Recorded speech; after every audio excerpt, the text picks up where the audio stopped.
La seule question que vous me posez directement, au-delà des attendus et de l'exposé de votre question, c'est de savoir si nous souhaitons renoncer à la réforme des retraites. Je voudrais vous répondre le plus clairement possible, Madame la députée.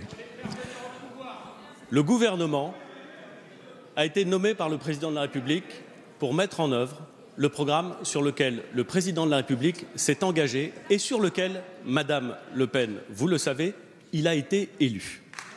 La seule ambition du gouvernement, c'est de mettre en œuvre le programme formulé par le président de la République. Et dans le programme du président de la République, Madame la députée, il se trouve qu'il y a en effet l'engagement d'une réforme globale du système de retraite pour construire un système universel, par répartition, par points, qui permet de traiter toutes les questions qui vont se poser à l'avenir dans le monde du travail, qui permet de revenir sur un certain nombre d'injustices qui prévalent aujourd'hui, qui permet de mieux prendre en compte les évolutions du salariat demain.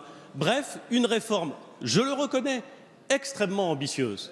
Et quand j'entends les questionnements de nos concitoyens, je constate que le système actuel, celui dans lequel ils vivent, celui dans lequel nous vivons tous, ne permet pas toujours de répondre aux questions qu'ils se posent. Le niveau de leur retraite dans 25 ans, est-ce que vous pensez sérieusement, Madame le député, que les Français, dans le système actuel, connaissent exactement le niveau de leur pension dans 25 ans? Bien sûr que non.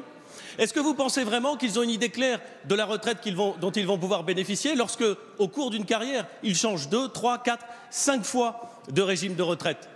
Est-ce que vous pensez, Madame Le Pen, que le système de retraite actuel est équilibré au point d'être certain que dans 20 ou 30 ans, il versera des pensions à nos concitoyens? Je ne crois pas. Notre objectif, c'est de construire un système solide, clair, universel, juste. C'est l'engagement du président de la République, c'est la mission du gouvernement et nous allons la mettre en œuvre.